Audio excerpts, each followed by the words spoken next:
네, 지금부터는 투자해놓은 시간 통해서 시장에 나온 핫한 이슈들, 종목들 투자 전략 세워보겠습니다.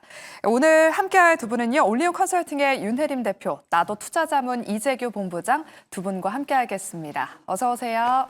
안녕하세요. 네, 또 저희가 마지막 순서로는 지금 공략 가능한 탑픽주를 또 공개해드리고 있는데요. 지난주 우리 윤혜림 대표님의 탑픽주가 HJ중공업이었습니다. 그때 조선주들이 신고가를 달리면서 놓쳐서 아쉬운 분들을 위해서 후속주로 말씀해 주셨거든요. 말씀해 주시고 나서 8,000원대를 한번 돌파했다가 오늘은 좀 쉬어가고 있습니다. 보유자분들 대응 전략과 지금 눌렸을 때 좀 매수해보는 건 어떤지 대응 전략 리뷰 부탁드릴게요. 네, 조선이 조금 조정이 오는가 싶더니 지금 계속해서 뭐 좋은 소식들이 들려오고 있어서 오늘도 우리가 조선에 대해서 이야기를 하겠지만 여전히 조선주는 내 포트폴리오에 있어야 된다라고 생각을 하고 있습니다. 그래서 단연 뭐 탑픽은 HD 현대그룹 관련주들이겠지만 이제 여기서 기회를 못 잡으신 분들은 충분히 후속주로 잡을 수 있다라고 생각을 하기 때문에 이제 HJ중공업이 지난주에 조금 이번 주 월요일 정도에 이제 상승이 나왔을 때 뭐 매도를 하신 분들도 계실 거고 아니면은 이제 트레이딩을 하시지 못하신 분들은 이제 계속 보유를 하실 거고 계실 것 같은데 충분히 다시 한번 기회를 줄 수 있는 종목이다라고 생각을 하고 있기 때문에 뭐 보유자분들도 계속 보유를 하시고 지금도 여전히 신규 관점으로도 유효하다라고 말씀드리고 싶습니다.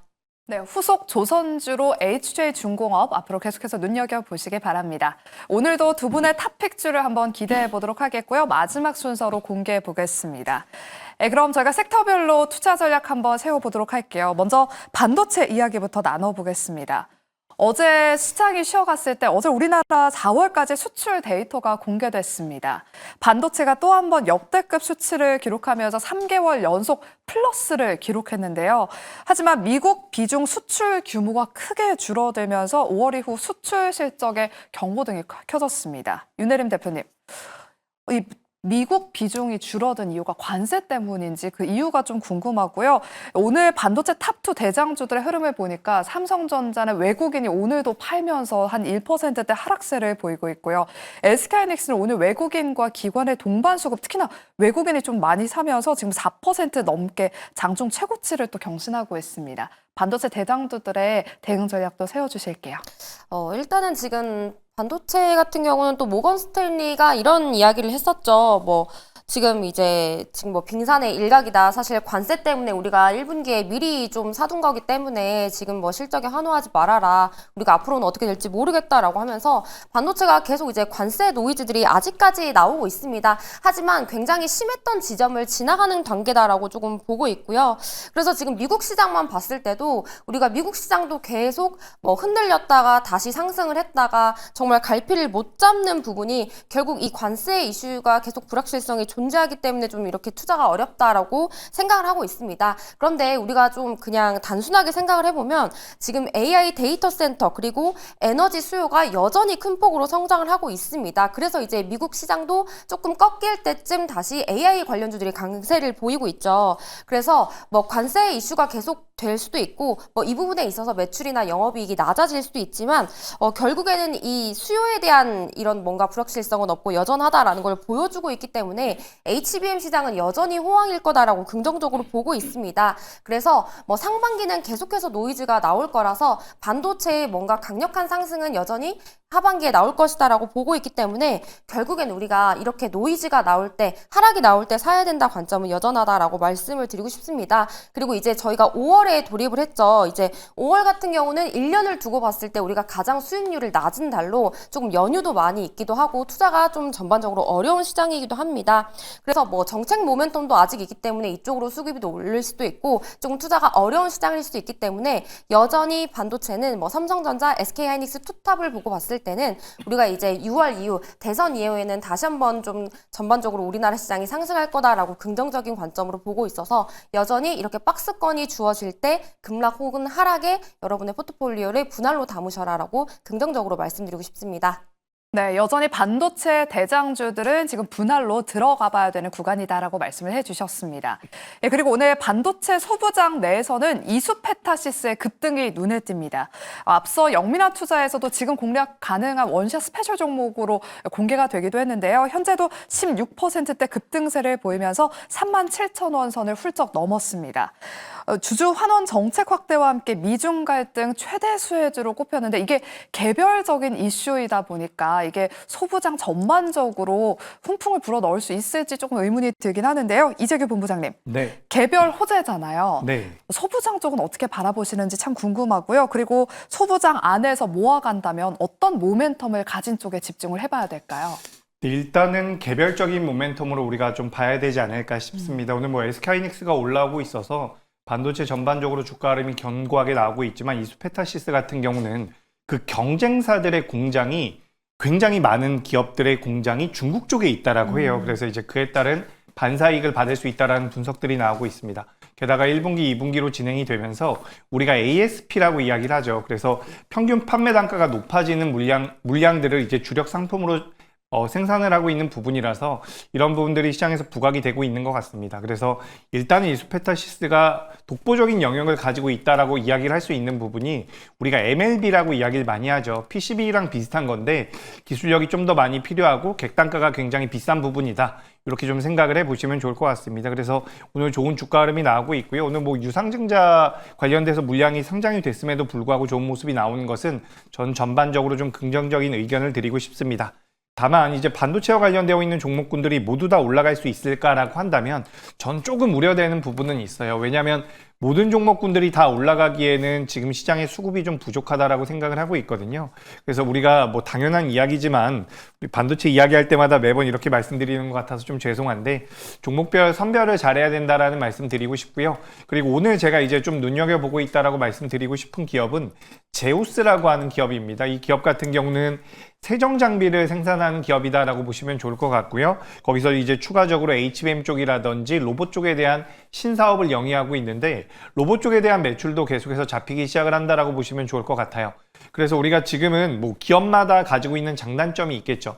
우리가 시장에 상장되어 있는 기업들 같은 경우는 대체적으로 좀 면밀하게 살펴보면 그 기업들마다 가지고 있는 장점은 분명히 있거든요. 그렇기 때문에 우리가 분석하는 것도 중요한데 일단 시장에서 거래 대금이 좀 들어오면서 관심도가 높아지는 기업들 위주로 보시고 제우스란 기업 같은 경우는 HBM 쪽에 대한 부분들 그리고 과거에 잘해왔었던 그 전공정 그러니까 우리가 레거시 쪽에 대한 모멘텀도 같이 가지고 가고 있으니까 이렇게 좀 여러 방면에서 메리트를 가져갈 수 있는 기업들을 좀 추려서 보시는 게 어떨까라고 말씀드리고 싶습니다. 그래서 반도체는 전반적으로 전 우상향이 나올 가능성이 높다라고 보는데 모든 종목이 올라갈 가능성은 높다. 그리고 모든 종목이 올라갈 가능성은 좀 낮다. 그리고 이스페타시스 같은 경우는 오늘 뭐 독자적인 이벤트가 있었기 때문에 일단은 모든 종목이 간다라고 보긴 좀 어렵지 않을까라는 말씀 드리겠습니다.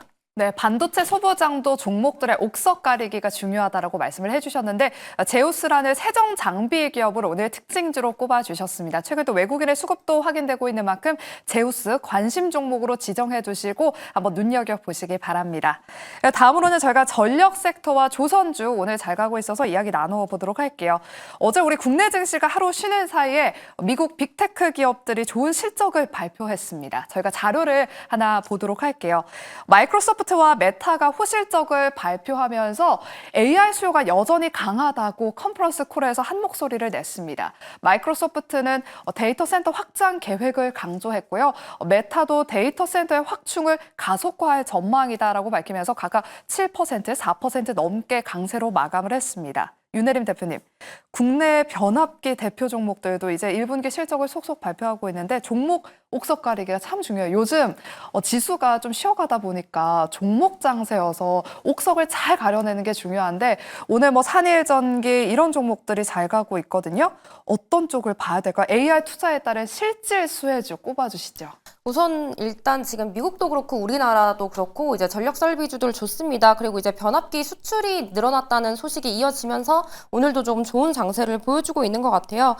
그래서 뭐 5월 달이 사실 저도 어떻게 될지는 모르겠는데 이제 조선 방산이 물론 더 갈 수 있는 모멘텀도 있지만 우리가 지금 이제 차익 실현이 언제든지 나올 수 있는 가능성 정말 반반 가능성이죠. 그래서 이제 저는 개인적으로 코스피 업종 중에서 지금 이제 전력 설비들이 조금 많이 쉬어갔기 때문에 만약에 조선 방산이 쉬어간다거나 혹은 쉬어가지 않더라도 우리가 그 전처럼 세게 가지 않으면 다시 한번 좀 이쪽에 불이 붙을 수 있겠다라고 생각을 하고 있습니다. 그래서 뭐 우리가 알고 있듯이 우리 지금 미국 내의 노후 변압기 교체 수요도 여전히 탄탄하고 뭐 현지 공장 증설 그리고 관세 우려도 지금 최소화되고 있는 측면이기 때문에 뭐 이제 전력기기도 사실 우리가 고평가 논란이 계속해서 있어 왔었죠. 그래서 HD 현대 일렉트릭 같은 경우도 이제 실적이 잘 나왔음에도 불구하고 여러 가지 노이즈들로 인해서 하락을 했다가 지금은 이제 우리가 뭐 한참 잘 나갈 때는 HD 현대 일렉트릭이 대장주다라고 할 수 있지만 사실 지금 뭐 효성중공업 그리고 LX 일렉트릭 뭐 산일전기에 조금 뒤처진다라고 생각은 할 수도 있지만 그래도 저는 여전히 좋다라고 보여지고 있습니다. 그래서 뭐 주가 조정으로 인해서 이제 우리가 고평가에 대한 논란이 조금 불식이 되면서 다시 한번 상승을 할 수 있다라고 보여지기 때문에 뭐 더 갈 수 있는 조금 더 화력인 센 종목들도 좋지만 저는 이제 후발주자로 가는 종목도 충분히 매력이 있다라고 생각을 하기 때문에 이제 HD 현대 일렉트릭을 다시 보시는 것도 좀 좋지 않을까 싶습니다. 네, 특징주로 LC 현대 일렉트릭을 꼽아주셨습니다. 현재도 5% 넘는 상승세를 보이고 있는데요. 추가 상승 한번 기대해 보도록 할게요. 이어서 조선주 이야기 나눠보기 앞서서 원전주도 먼저 투자 전략 한번 세워보겠습니다. 한수원을 주축으로 한 팀코리아가 다음 주 체코 원전 수주 최종 계약을 따낼 것이라는 소식에 오히려 새로운 물량이 출회되면서 대표적인 원전주들이 오전에 조정을 받았습니다. 지금도 두산 에너빌리티는 한 2% 넘게 지금 밀리고 있고요. BHI는 다행히 지금 상승 전환에 성공했습니다. 지금 대부분의 원전주들 다행히 아래 꼬리를 조금 달고 낙폭을 조금씩 만회하고 있는데 이재규 본부장님, 네. 원전주들 이 시점에서 비중 확대 기회로 삼아봐야 될까요? 아니면 추가 하락에 좀 대비를 해야 될까요? 네, 뭐 하루 이틀 정도는 더 밀릴 수도 있다라고 생각을 하는데 우리가 일단 원전주들이 가지고 있는 메리트를 생각해 본다면 외국인들 입장에서는 우리나라 원전주들의 기술력을 어느 정도 입증할 수 있다, 증명할 수 있다는 것이 이번 수주로 인해서 저는 알려졌다라고 생각을 하고 있습니다. 그래서 그런 관점에서 본다라고 한다면 뭐 하루 이틀 정도 더 조정을 받을 가능성은 있겠지만 거기서는 매수의 기회가 될 수 있지 않을까라고 생각을 하고 있어요. 우리가 그래서 이제 체코 쪽에다가 수출을 하겠다. 최종 계약이 5월 7일 날 지금 예상이 되고 있는데 이런 내용들을 우리가 기반으로 봤을 때 외국에서 대한민국 원전 기업들에 대한 점수를 후하게 줄 가능성이 굉장히 높습니다. 그리고 어떻게 보면 유럽 쪽에는 처음으로 수출을 한 거라고 이야기가 되고 있어요. 그렇기 때문에 다른 나라들로도 이제 수출 국가 자체가 다변화될 가능성이 높다라고 보고 있기 때문에 굉장히 매력적이지 않나라고 생각을 하고 있습니다. 게다가 오늘 우리가 방금 전에도 뭐 전력기기에 대해서 이야기를 해봤지만 결국엔 지금 스페인과 포르투갈에서 에너지가 안정적으로 공급이 되지 않는다라는 이슈들이 계속해서 나오고 있죠. 그래서 우리가 간헐적으로 에너지를 수급할 수밖에 없는 신재생 에너지가 아니라 원전 쪽에 대해서는 글로벌 시장에서 계속해서 투자가 진행될 가능성이 높다라고 보고 있습니다. 그중에서 우리나라가 굉장히 잘하고 있죠. 이번 체코 같은 경우도 프랑스와 우리가 경합을 해가지고 이겨냈던 것처럼 그리고 미국 같은 경우에도 우리가 이제 역수출을 한다라고 이야기가 되고 있죠. 뭐 66년 만에 역수출을 한다라고 이야기가 되는데 우리나라 기업들에 대한 기술력의 반증이라고 저는 생각을 하고 있습니다. 그렇기 때문에 어쨌든 가장 중요한 것은 기업 자체의 경쟁력이라고 저는 보고 있거든요. 그런 관점에서 본다라고 한다면 눌림목이 좀 나왔을 때 저는 공격적으로라는 표현은 좀 위험할 수가 있지만 그래도 비중 확대의 기회가 될 수 있지 않을까라고 말씀드리고 싶고요. 우리 원전주들이 사실 과거에도 많이 움직였었습니다. 과거에는 근데 정책적으로 많이 엮이면서 움직임이 나왔었거든요. 근데 정책 같은 경우도 양쪽이 있잖아요. 그래서 계속해서 엇갈리는 모습이 나왔는데 이번에는 같이 추진하겠다라는 이야기들이 모여지고 있기 때문에 저는 우리나라 원전 기업들 같은 경우는 지금 조정을 받으면 굉장히 좀 좋은 관점으로 볼 필요가 있지 않을까라고 생각이 돼서 오늘은 어느 정도 새로운 물량이 나오고 있고 다음 주에도 하루 이틀 정도는 더 밀릴 수 있을 것 같아요. 하지만 지금 만약에 원전 관련주가 없다라고 한다면 저는 분할 매수의 관점으로 보시는 게 어떨까 의견 드리겠습니다. 네, 중장기적인 관점에서는 원전주들 지금 비중 확대 기회다라고 말씀해 주셨습니다. 네, 그리고 조선주도 오늘 견조한 흐름을 이어가면서 에이스 현대 미포가 오늘 52주 신고가를 경신했습니다. 오늘 액화 석유가스 LPG 운반선 두 척을 수주했다는 공시를 냈는데요.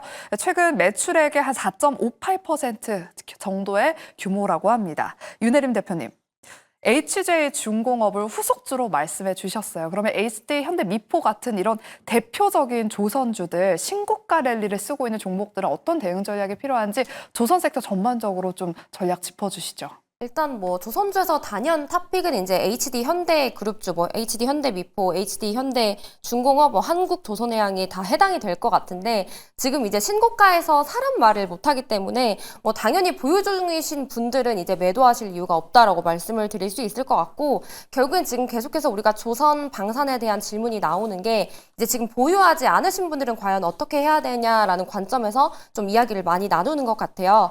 그래서 뭐 조선주는 지금 이제 어차피 정책주, 실적이 받쳐주는 정책주로 지금 변한 마당이기 때문에 뭐 여전히 좋은 관점이다. 다만 세론이 언제 나오면서 이제 조금 조정이 나올 수 있느냐 지금 이 가능성 때문에 우리가 뭐 좋은 주식들을 지금 이제 고가에 매수하라라고 하기에는 조금 위험성이 있어서 이제 차선책들을 많이 말씀을 드리는 것 같습니다. 그래서 일단 뭐 당연히 조정이 나온다면 이제 앞서 말씀드린 HD 현대그룹주를 이제 보셔라라고 말씀을 드리고 싶지만 이제 조정이 안 나올 때 과연 우리는 어떤 것들을 봐야 되나라고 생각을 할 수가 있겠죠. 그래서 앞서 말씀드린 이제 HJ중공업 같은 경우도 괜찮은 부분이고 지금 이제 정책주 출면에서 뭐 HD 현대그룹주 그리고 우리가 하나그룹주들이 조금 좋은 성과를 보여주고 있기 때문에 최근에 이제 하나오션의 그 산업은행에서 블랙딜 이야기가 나오면서 하나오션이 조금 꺾이면서 다시 한번 조선에 좀 조정이 나오지 않을까? 그럼 우리가 기회로 삼아봐야 되겠다라고 생각을 하고 있었는데 생각보다 조정이 굉장히 짧았습니다. 길지 않고 있죠. 그래서 저는 우리가 또 추가적인 측면을 본다면 오히려 뭐 하나 엔진 같은 경우도 사실 많이 상승을 하긴 했지만 뭐 하나 엔진도 지금 계속해서 좋은 이야기들이 나오고 있습니다. 그래서 엔진 부분에 대한 마진 개선도 계속 이어질 것으로 전망을 하고 있기 때문에 우리가 뭐 조선주의 꽃은 달리는 엔진이다라고 말씀을 드리기 때문에 뭐 앞서 말씀드린 HJ중공업 그리고 하나 엔진 다시 보셔도 좋을 것 같고요. 그리고 이제 하나오션에 대한 노이즈도 조금 조정의 빌미를 줄 수 있지 않을까라고 생각했는데 우리가 하나오션을 두고 장기적으로 본다면 지금의 조금 이야기들도 결국 지나가는 과정이겠다. 다시 뒤를 돌아봤을 때 기회다라고 생각을 할 수 있어서 우리가 계속 이렇게 언급되는 대장주들은 뭔가 노이즈가 나와서 급락이 나왔을 때 혹은 조정이 나왔을 때 여전히 분할 매수 관점으로 포트폴리오에 꼭 가져가셔라라고 말씀드리고 싶습니다. 네, 조선 업황에 대해서도 긍정적인 코멘트 주셨습니다.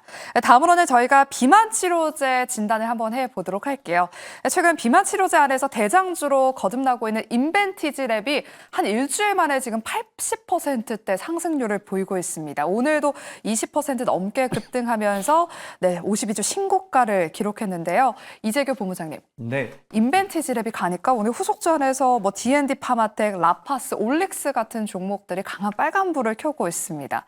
계속 달리는 말에 올라타야 될까요? 아니면 후속주를 봐야 될까요? 인벤티지랩이 한 일주일 만에 지금 80%나 올랐어요.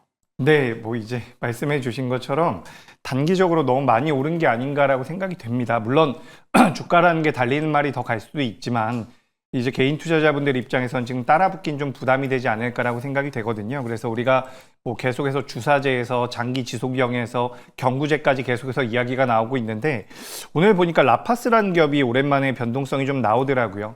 라파스 같은 경우는 어쨌든 이 마이크로 니드를 이용해서 패치제를 만드는 기업이거든요. 그래서 이 기업 같은 경우도 지금 시장에서 다시 한번 좀 부각이 되고 있는 것 같습니다. 하지만 이 비만 약물 자체가 이 패치제를 통해 가지고 사람 몸으로 들어오는 것은 이게 구조적으로 좀 어렵다라고 제가 이야기는 듣기는 했거든요. 하지만 시장에서는 어쨌든 패치제 쪽에 대한 모멘텀들이 붙는다라고 한다면 이렇게 좀 늦게 움직이는 기업들 같은 경우도 한 번 정도는 부각이 될 가능성이 높지 않을까라고 생각이 돼서 라파스 지금 뭐 화면 보니까 뭐 신신제약이라든지 아이큐어 같은 기업들도 있는데 이 몸에 붙이는 패치 같은 경우는 라파스와 제가 알기로는 아이큐어 요 두 기업이 많이 하고 있는 것으로 알고 있어요. 근데 라파스를 좀 체크해 보실 필요가 있다라는 말씀 드리고 싶고요. 우리가 좀 규모가 큰 기업 중에서도 좀 봐볼 만한 기업이 있습니다. 바로 대웅제약이라는 기업이거든요. 최근에 주가 흐름이 굉장히 잘 나오고 있는데 이 기업 같은 경우는 제가 이따가도 한번 설명을 드릴 겁니다. 근데 이 대웅제약 같은 경우도 이제 GLP-1을 이용해서 패치제 쪽에 대해서 전임상이 진행이 된 상황이에요. 근데 대웅제약 같은 경우는 다른 기업들과는 좀 다르게 일단 기본적으로 매출과 영업이익이 잘 나오고 있는 우리가 굳이 구분을 한다라고 한다면 전통 제약사거든요. 그래서 이런 기업들 같은 경우는 개인 투자자분들께서 오늘 주가가 좀 올라와 있는 상황이라고 하더라도 어느 정도 용기를 내서 추격 매수를 좀 해봐도 되지 않을까, 분할 매수도 되지 않을까라고 생각이 돼서 저는 후속주들을 좀 노려보는 게 어떨까라는 말씀 드리고 싶습니다. 패치제 쪽에서는 라파스가 잘 움직이고 있는 것 같고요. 대웅제약 같은 경우 지난번에는 이제 한미약품이 좀 움직여주던데 대웅제약 같은 경우도 이 기업 아시겠지만 톡신 쪽에 대한 모멘텀도 가지고 있거든요. 톡신과 비만 쪽에 대한 모멘텀을 다 가지고 있기 때문에 이 대웅제약이란 기업도 한번 체크해 보시는 게 어떨까라는 의견 드리겠습니다. 네, 그럼 다음 오늘 잘 가고 있는 화장품주 이야기도 나눠보도록 할게요. 화장품 4월 수출 실적이 10억 달러를 기록하면서 4월 기준 최고 기록을 경신했습니다. 이 질문을 우리 윤혜림 대표님한테 드릴게요. 뷰티는 우리 뷰티풀한 우리 윤혜림 대표님한테 화장품주들도 상방이 좀 열려 있을까요? 여전히 열려 있다고 보고 있고요. 뭐 사실 5월에 이제 중국에 대한 좀 기대감이 높아지기 때문에 저는 5월은 그냥 좀 매매가 어려우면 엔터나 좀 화장품 쪽으로 피신을 하는 게 가장 조금 좋을 것 같다라고 보고 있습니다. 그래서 뭐 지금 다 많이 올라서 우리가 개별적으로 본다면 이제 뷰티는 우리가 인디 브랜드 그리고 ODM 쪽만 보시면 될 것 같은데 일단 뭐 인디 브랜드들도 결국 ODM을 통해서 생산을 하기 때문에 뭐 한국 콜마 같은 경우는 이제 미국에서 선케어 수요에 대한 수혜를 받을 수가 있고 그리고 코스맥스 같은 경우에는 이제 우리가 중국 화장품 소비 증가 시 수혜를 볼 수 있기 때문에 일단 ODM 쪽은 이 두 회사가 여전히 좋다라고 말씀을 드릴 수 있을 것 같고요. 사실 이제 인디 브랜드가 최선호주라서 뭐 미용기기와 이제 화장품을 같이 갖고 있는 APR이 가장 최선호주인데 이제 너무 많이 올랐죠. 그래서 지금은 이제 매수를 해라라고 말씀을 못 드릴 것 같고 뭐 개인적으로 봤을 때 제가 요즘 개인적으로 그 하이드로겔 마스크팩을 많이 써서 그런지 저는 제닉이라는 브랜드를 굉장히 바이오던스. 좋아합니다. 그래서 뭐 제닉도 워낙 미국에서 잘 나가는 브랜드라서 뭐 여전히 좀 조정이나 하락이 왔을 때 매수를 해보시면 좋을 것 같고 또 이제 이따가 한 군데를 더 말씀을 드릴 거라서 인디 브랜드와 ODM에 좀 주목해보자라고 정리해드리고 싶습니다. 네, 인디 브랜드로 제닉을 말씀해 주셨는데 그럼 ODM 기업 바로 그냥 공개해 볼게요. 오늘 윤혜림 대표님의 탑픽주 어떤 화장품주 가지고 오셨을까요? 네, 탑픽은 이제 ODM이 아니라 인디 브랜드 인디 중 브랜드요? 하나라서 네. 오늘 이제 보다가 토니모리를 좀 다시 보려고 합니다. 이제 여성분들 토니모리 많이들 아실 것 같은데 우리가 지금 화장품주들 중에서도 특히 이제 다이소에서 팔리는 화장품주들에 더 주목을 하는 경향이 있죠. 그래서 토니모리 같은 경우에도 뭐 이런 중국, 미국, 유럽 쪽의 수요에 대한 좀 증가에 대한 기대감도 있고 또 환한령이 해제가 됐을 때 이 중국 시장에서 조금 판매가 기대가 되는 이제 브랜드라서 토니모리를 다시 보시면 좋을 것 같고요. 사실 지금 구간에서 매수를 해봐도 괜찮을 것 같은데 이제 여기서 또 빠지면 추가 매수한다는 생각으로 좀 분할로 대응을 해보시면 좋을 것 같고 목표 주가는 12,000원 그리고 손절가는 8,000원으로 제시해드리겠습니다. 네, ODM으로는 제닉 그리고 인디 브랜드로는 토니모리를 오늘의 탑픽주로 말씀해 주셨습니다. 목표가 12,000원까지 한번 눈여겨보도록 할게요. 네, 그리고 우리 이재규 본부장님의 탑픽주도 바로 공개해 보겠습니다. 아까 전에 비만 치료제에서 마지막에 설명을 드릴 텐데라고 하셨어요. 네. 일단 뭐 비만 치료제 기업으로 지금 시장에 알려져 있진 않습니다. 이 기업 같은 경우는 아까 전에도 잠깐 언급드린 대웅제약이라는 기업이거든요. 이 대웅제약 같은 경우는 지금 우리나라에서 휴젤이라든지 메디톡스의 주가 흐름이 굉장히 좋습니다. 뭐 톡신 쪽에 대한 모멘텀들을 가지고 있는 기업들의 주가 흐름이 좋은데 대웅제약 같은 경우도 톡신을 진행을 하고 있어요. 우리나라 내에서도 점유율이 10%가 좀 넘어가는 것으로 알고 있거든요. 게다가 미국 쪽에 대한 진출도 다른 기업들보다 좀 먼저 했기 때문에 안정적인 수익 구조를 가지고 있다고 보시면 좋을 것 같습니다. 톡신 쪽에 대한 매출과 그리고 필러 쪽에 대한 매출 같은 경우도 안정적으로 나오고 있다는 말씀 드리고 싶고요. 또 이 기업 같은 경우는 위산을 줄이는 그런 팩사클루라고 하는 다른 약물도 지금 만들어서 판매를 하고 있는데 이 부분들이 올해도 매출로 잡힐 가능성이 굉장히 높아지고 있어요. 지금 화면에 나오고 있죠. 확장성 때문에 시장 점유율이 상승할 수 있다는 부분이 있고요. 그래서 우리가 톡신 쪽과 이 팩스쿨루에 대한 모멘텀을 가지고 있는데 추가적으로 아까 전에도 잠깐 말씀드렸던 것처럼 패치형 비만 치료제에 대해서 전임상을 진행한 것으로 제가 알고 있거든요. 그래서 올해 내로는 첫 번째 임상이 들어간다. 그런 부분들이 나오고 있기 때문에 우리가 이 기업 같은 경우는 톡신 쪽에 대한 모멘텀 그리고 비만 쪽에 대한 모멘텀 이렇게 좀 가져가 본다라고 한다면 대형주로서 좀 안정적인 우상향을 만들어갈 수 있지 않을까 생각이 돼서 준비를 해봤습니다. 대형제약은 목표가가 16만 원이고요. 손절가는 13만 원 말씀드리겠습니다. 네, 대웅제약이 1분기에도 호실적을 기록했습니다. 대웅제약 목표가 16만 원 그리고 손절가는 13만 원으로 한번 대응해 보도록 하겠고요. 앞서 우리 윤혜림 대표님의 탑픽주 토니모리는 12,000원, 8,000원 각각 목표가 손절가로 대응해 보도록 하겠습니다. 이렇게 저희가 준비한 순서는 여기까지입니다. 저희는 또 황금 연휴를 쉬고 나서 수요일 이 시간 오후 12시 이 시간에 다시 찾아오도록 할게요. 남은 오후장 전략도 매일경제TV와 함께 하시길 바라면서 오늘도 함께 해주신 여러분 고맙습니다.